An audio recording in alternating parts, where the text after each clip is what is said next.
Yogis, कैसे हैं आप सभी। स्वागत है आप सभी का हमारे ड्रीम एंड फिट चैनल पर। तो आज हम बालों के लिए योग इस विषय के बारे में बात करेंगे। इस विषय के बारे में हम लोग आगे चर्चा करते हुए बालों की ग्रोथ के लिए और मजबूती के लिए हमें कौन से योगासन करने चाहिए इसके बारे में भी बात करेंगे। ठीक है, तो बाल जो है वो हमारे सिर की त्वचा से ग्रो होते हैं, ग्रोथ होती है उनकी। बाल ये 3 चरण में, 3 स्टेजेस में होते हैं। पहला स्टेज है इसमें से ग्रोथ फेज। तो ग्रोथ फेज जो होती है वो हमारे बालों की 90 to 95% तक ग्रोथ फेज में हमारे बाल रहते हैं। ये फेज 1 साल से ज्यादा होता है, सालों तक चलता है। अब यहाँ पर जो हमारे बाल है वो जड़ों से क्या करते हैं, हमारे त्वचा से ब्लड सर्कुलेशन के जरिए ग्रो होने लगते हैं। अब यहाँ पर कुछ लोगों के बाल 1 मीटर या 1 मीटर से ज्यादा भी लंबे होते हैं। जो दूसरा फेज है वो फेज है ट्रांजिशनल फेज। तो ट्रांजिशनल फेज में क्या होता है कि बाल जो है वो जड़ों से रक्त लेना बंद कर देते हैं, मतलब तोड़ देते हैं रक्त लेना, कि जिसमें वो हमारा जो बाल है वो 2 से 4 हफ्तों तक रहता है। और तीसरा जो फेज है वो है शेडिंग फेज। तो शेडिंग फेज में क्या होता है, बाल जड़ से पूरी तरह से कट होता है, वो निकलकर गिर जाता है और यहाँ पर ब्लड की सप्लाई पूरी तरीके से बंद की जाती है। तो ये जो 3 स्टेजेस है इसमें हमारे बाल जाते रहते हैं और यहाँ पर हमारे जो बाल है दिन भर में 70 से 100 गिरना आम बात है। लेकिन अगर आपके बाल ये जो शेड होते हैं बाल 70 से 80 या फिर 100, इससे भी ज्यादा अगर आपके बाल गिरते हैं तो ये समस्या है आपके हेयर फॉल की। तो देखिए, हम लोग आज बात करेंगे कि हेयर फॉल क्यों होता है या फिर आपके बाल जो है वो मजबूत और चमकदार क्यों नहीं होते हैं। तो इसकी बहुत सारी वजह है कि जैसे हार्मोनल इम्बैलेंस है, ये एक समस्या है उसकी। उसके बाद है थायराइड की समस्या, जिन लोगों को थायराइड है वो लोगों के बाल ज्यादा गिरते हैं। तीसरा है डायबिटीज। चौथा है अगर आप कोई मेडिकेशन पे है, कोई दवाइयाँ ले रहे हैं तो उसका साइड इफेक्ट होकर आपके बाल गिरना शुरू हो जाते हैं। चौथा है आपके बाल जेनेटिक भी हो सकते हैं, जेनेटिक वजह भी हो सकती है आपका हेयर फॉल होना या फिर आपके बाल ज्यादा कमजोर होना। और उसमें और एक बात है कि आजकल का पोल्यूशन, उसके बाद हमारा रहन सहन, इसका भी डायरेक्ट इफेक्ट हमारे शरीर पर होता है और हेयर फॉल होना शुरू होता है। तो कुछ लोग क्या है कि कनेक्ट नहीं कर पाते कि योगा और बाल, इनका क्या कनेक्शन है। तो उसके बारे में हम बात करेंगे कि योगा के कुछ ऐसे आसन हैं कि जो हमारे बालों के नीचे की स्किन का रक्त संचार बढ़ाते हैं, जिससे बाल ग्रो होने में मदद होती है। उसके बाद हमारे शरीर का जो हार्मोनल इम्बैलेंस है उसको ठीक होता है योगा के जरिए, योगा के कुछ आसनों के जरिए। उसके बाद हमारा जो बीपी, ब्लड शुगर भी जो है वो भी बैलेंस में आ जाता है। तो आज हम शुरू करेंगे योगा के कुछ ऐसे 6 आसन जो आपके बाल घने, लंबे और शाइनी करने में मदद करेगा। तो चलिए मेरे साथ हम लोग साथ में शुरू कर देते हैं। तो चलिए हमारा आज हम पहला आसन शुरू करेंगे जो कि है उत्थान आसन या फिर हम बोल सकते हैं पादहस्तासन। इसके लिए अपने मैट पर खड़े रहिए, एकदम पीठ सीधी, आपके कंधे की रेशा में आपके पैर हो जिससे आप स्टेबल खड़े रह सको। पीठ सीधी, कंधे रिलैक्स, नजर सामने। एक सांस ले, सांस छोड़े। अब सांस लेते हुए अपने हाथों को ऊपर उठाइए और धीरे धीरे सांस छोड़ते हुए 90 डिग्री तक झुकिए। अब यहाँ पर आपकी पीठ एकदम स्ट्रेट रहेगी। अब यहाँ पर आने के बाद स्लोली हाथ नीचे, कोशिश करें कि आपके हाथ पूरी तरह से जमीन पर लगे। यहाँ पर आप अपने लेग्स को घुटनों में थोड़ा बेंड करके फिर नीचे जा सकते हैं। जो लोग अच्छे से कर सकते हैं वो घुटनों को बिना बेंड किए इस तरह से अपने हाथों को आगे रखें। अब यहाँ पर क्या करना है आपको कि आपका जो हेड है उसको ज्यादा से ज्यादा जमीन की तरफ झुकाना है। जो हेड टॉप है ज्यादा से ज्यादा जमीन की ओर लेके जाना है और फोरहेड को अपने पैरों से लगाना है। देखिए, अब यहाँ पर आप जितना हो सके उतना नीचे जाइए, पैरों को बेंड करें या सीधा रखें। यहाँ पर नॉर्मल ब्रीथ चली रहेगी, 10 सेकंड तक हम रुकेंगे। 5,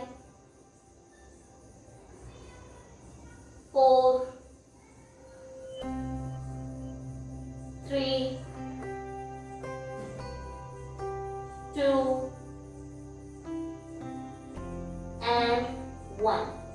स्लोली सांस लेते हुए ऊपर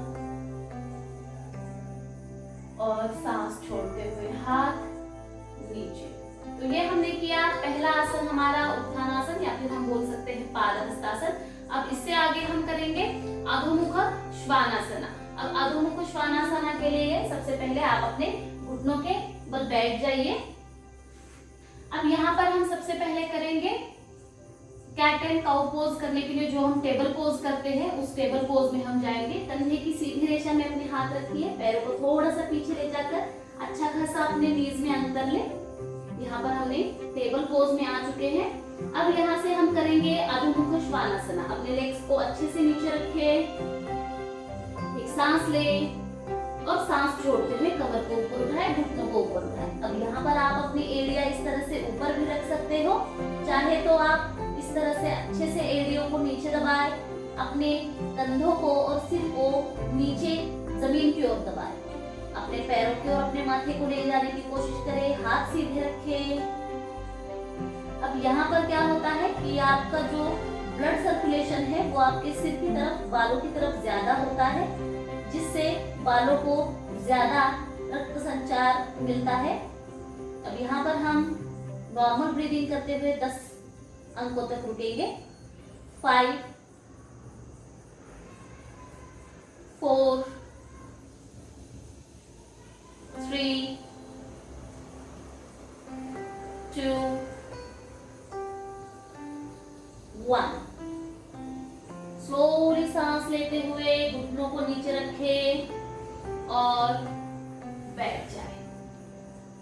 अब आगे का जो आसन है वो है हमारा वज्रासन। तो वज्रासन में आने के लिए सबसे पहले अपने दोनों लेग्स को इस तरह से आगे छोड़ दें। पहले आए आप पूरा दोनों लेग्स एक साथ, दोनों हाथ आपके शरीर के दोनों साइड पर, पीठ सीधी सामने देखेंगे और फिर अपना लेफ्ट लेग घुटने में बेंड करके इस तरह से पीछे लेके आइए। हाथों का सहारा लेकर पैर पर आएंगे, फिर दूसरा लेग फोल्ड करेंगे। दोनों आपके जो नीज है वो एक साथ रखे, पीछे वाले एरिया जो है उनको थोड़ा सा साइड में कर ले और उसके बीच में बैठ जाइए।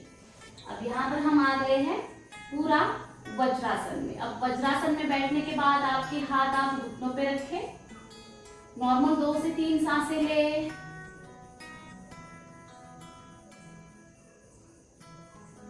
अब आप वज्रासन में 5 से 10 मिनट बैठ सकते हैं, ठीक है। अब वज्रासन में बैठने के बाद आप क्या काम करोगे, उससे आगे आप वज्रासन में बैठकर ही एक आसन करोगे बालायाम।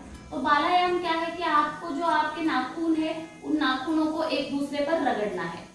ये नाखून रगड़ने से क्या होगा कि आपके नाखूनों के अंदर जो नसें हैं उसमें रक्त संचार बढ़ेगा और वो नसें डायरेक्टली आपके बालों की नसों से कनेक्ट होती है, जिससे आपका रक्त संचार डायरेक्ट बालों की नसों तक एक्टिवेट होगा और वो ज्यादा से ज्यादा बालों को रक्त पहुंचाएगा। तो चलिए, जितना देर आप बैठ सकते हो, 5 मिनट 10 मिनट, उतना बैठ जाइए और अपने नाखूनों को इस तरह से घिसना शुरू कर दीजिए। अब ये नाखून घिसना यानी कि बालायाम करना कोई डिफिकल्ट काम नहीं है। ये आप कभी भी कर सकते हो, टीवी देखते हुए या फिर जैसे आप बैठे हो किसी से बात कर रहे हो तब भी आप बालों को एक दूसरे पर इस तरह से घिसते हुए बालायाम कर सकते हो। तो इस तरह से बालायाम करते हुए हम 5 से 10 मिनट रोजाना ये करना है आपको। अब स्लोली हाथ नीचे। अब वज्रासन हम छोड़ेंगे। स्लोली पहले अपना राइट लेग आगे लाइए, नीचे बैठ जाइए और फिर अपना लेफ्ट लेग आगे लेके जाइए। ठीक है, ये था वज्रासन। अब हमें करना है आगे का आसन जो कि है नमन प्रणामासन। अब ये भी क्या करना है आपको कि जो आपका हेड टॉप है वो आपको जमीन से लगाना है। ये आसन भी हमें क्या करना है, वज्रासन से शुरू करते हुए नमन प्रणामासन में जाना है। तो फिर से एक बार हम लेफ्ट लेग को पीछे लेंगे, फिर राइट लेग को पीछे लेंगे, वज्रासन में चले गए हम। अब वज्रासन से हम जाएंगे आगे नमन प्रणामासन में। इसके लिए क्या करेंगे, जो अपना हेड टॉप है उसको हम धीरे से सांस छोड़ते हुए नीचे जमीन से लगाएंगे, कुछ इस तरह से। अपना हाथों का सहारा लीजिए, दोनों हाथ यहाँ पर रखें, लंबी गहरी सांस ले, धीरे धीरे सांस छोड़ते हुए नीचे पूरी तरह से अपने हेड टॉप को नीचे रखें। यहाँ पर अपनी कमर को ऊपर उठाए और थोड़ा सा अपने सिर को आगे लेके जाइए। हाथों का सहारा लेते हुए हेड टॉप को नीचे लगाइए। पैरों को एडजस्ट कर ले, यहाँ पर थोड़ा सा पीछे। आपका हेड टॉप पूरी तरह से नीचे है। अब यहाँ पर आप क्या करोगे कि आपके जो हाथ है वो इस तरह से पीछे छोड़ दीजिए या फिर अपने पैरों पर हाथ रखिए इस तरह से। यहाँ पर आपको रुकना है 10 सेकेंड्स या 15 सेकेंड्स, जैसे आपको कंफर्टेबल लगे। 5 4 3 2 and 1। फिर से एक बार अपने दोनों हाथ नीचे रखे, हाथों का सहारा लेते हुए फिर से नीचे बैठ जाइए और सांस लेते हुए ऊपर। ठीक है, अब आगे हम करेंगे हमारा अगला आसन जो है सर्वांगासन। ठीक है, तो सर्वांगासन करने के लिए हम मैट पर पूरी तरह से पहले लेट जाएंगे।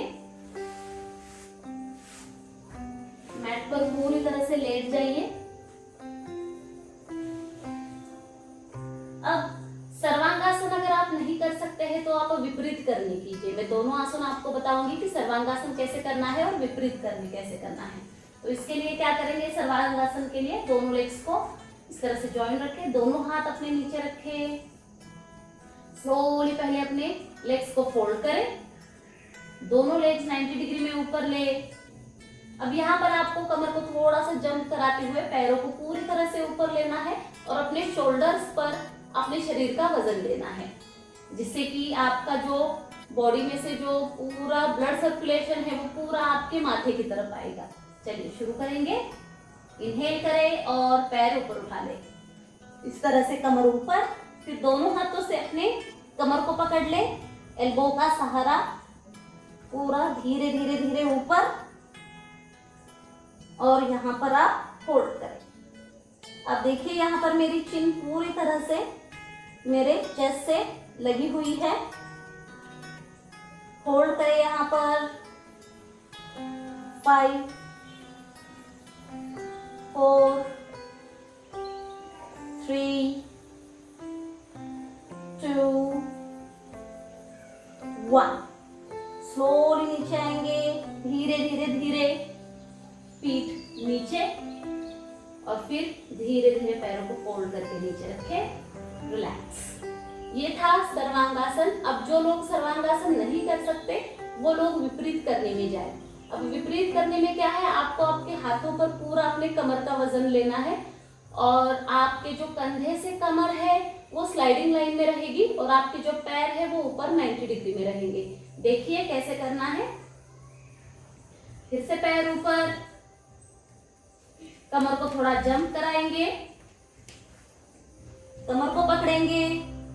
अब यहाँ पर आपकी चिन जो है वो आपके चेस्ट से अटैच नहीं होगी। इस तरह से लेग्स को सीधा रखें ऊपर, अपना कमर का पूरा वजन अपने हाथों पर ले, होल्ड करें यहाँ पर। अगर आप इस तरह से नहीं कर सकते हैं तो पैरों को थोड़ा पीछे लेके आइए, इस तरह से भी आप कर सकते हो। दीवार है तो दीवार का सहारा लीजिए, नहीं तो पैर ऐसे रख दीजिए। होल्ड करें 5 4 3 2 1। स्लोली कमर नीचे, पैरों को मोड़ते हुए कमर नीचे और घुटने में मोड़ करके पैर पूरी तरह से नीचे।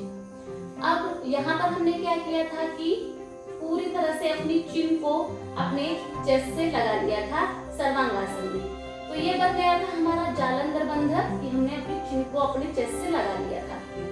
अब वो जालंधर बंधक खोलेंगे, ये भी होगा। और दूसरा ये कि फिर से हमारे सिर के लिए, हमारे बालों के लिए और एक सबसे अच्छा आसन है मत्स्यासन। तो मत्स्यासन करने के लिए आप दो तरीके से मत्स्यासन कर सकते हैं। एक तो आप लेग्स को पूरा इस तरह से छोड़ दें, अगर आप इसमें कंफर्टेबल है तो इस तरह से लेग्स को छोड़ दें, नहीं तो आप पूरा इस तरह से क्रॉस लेग हो जाइए।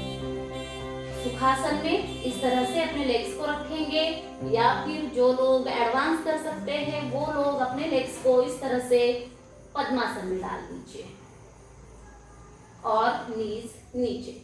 इस तरह से पद्मासन में देखिए 3 तरीके से करना है। एक तो पैर पूरा नीचे छोड़ दीजिए, पद्मासन में जाइए या फिर सुखासन में जाइए। ठीक है, तो मैं आपको आज करके दिखाती हूँ पूरा पैर नीचे छोड़ के। तो इस तरह से अपने पैर को पूरा नीचे छोड़ दीजिए। अब आपके जो हाथ है उन हाथों को इस तरह से अपने सिर के पास लगा लीजिए। अगर आप सिर के पास इस तरह से हाथ लगाकर अपना हेड टॉप जमीन पर टिका सकते हो, लगा सकते हो तो अच्छी बात है, नहीं तो इस तरह से थोड़ा राइट साइड से ऊपर उठे, अपने एल्बोज पर पूरा वजन डाले, इस तरह से सांस ले और सांस छोड़ते हुए अपना जो हेड टॉप है उसको स्लोली इस तरह से नीचे लगा ले। अब यहाँ पर आपकी चेस्ट एकदम ऊपर, आपके गले पर पूरा प्रेशर, गला पूरा खिंचा हुआ। अब यहाँ पर थोड़ा सा और एडजस्ट होंगे और थोड़ा फोरहेड को, अपने हेड टॉप को नीचे लगाएंगे, चेस्ट खुली हुई। अब हाथ यहाँ पर अपने थाइस पर रखे या फिर नीचे रखे। अब यहाँ पर मैं अच्छे से बात नहीं कर सकती हूँ क्योंकि मेरा जो गला है वो पूरी तरह से स्ट्रेच हो चुका है। बहुत ही अच्छा आसन है, आप जब करोगे तब आपको फील होगा। होल्ड करें यहाँ पर 5 4 3 2 1। स्लोली नेक को नीचे रख दीजिए और रिलैक्स शवासन में चले जाइए। 2 से 3 मिनट शवासन और फिर उसके बाद मैं और एक क्रिया बताऊंगी आपको।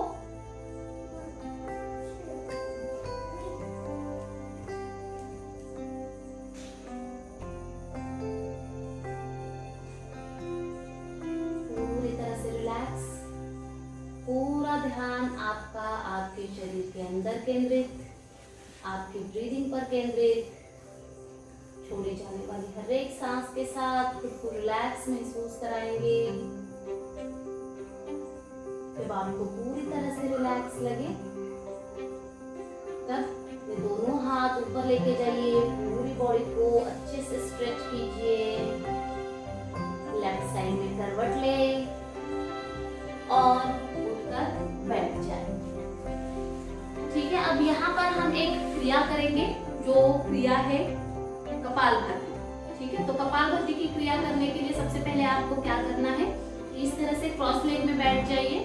चाहे तो आप वज्रासन में बैठे, पद्मासन में बैठे या सुखासन में बैठे, जो आपको पोज कंफर्टेबल लगे उसमें बैठ जाइए। और जो आपके हाथ है वो एक तो एक इस तरह से आप पूरा डायरेक्ट ध्यान मुद्रा में, अगर ध्यान मुद्रा में आप कंफर्टेबल नहीं है, इस तरह से द्रोण मुद्रा करें, अपने घुटने को पकड़ ले, पीठ सीधी रखे, कंधे रिलैक्स और कपालभाति क्रिया करेंगे। सांस लेते वक्त हम कोई फोर्स नहीं डालेंगे, इजीली सांस लेंगे। बस जब आपको सांस छोड़नी है तो फोर्सफुली सांस छोड़ेंगे, पेट अंदर, सांस नाक से बाहर। चाहे तो आप अपना एक हाथ इस तरह से अपने पेट पर रखें और सांस लेना और छोड़ना शुरू करें।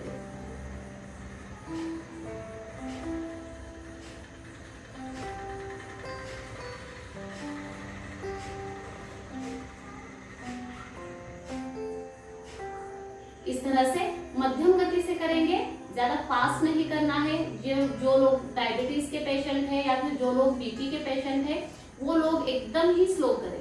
ये जो कपालभाति क्रिया है वो आप डेली 10 से 15 मिनट रेगुलर कर सकते हो।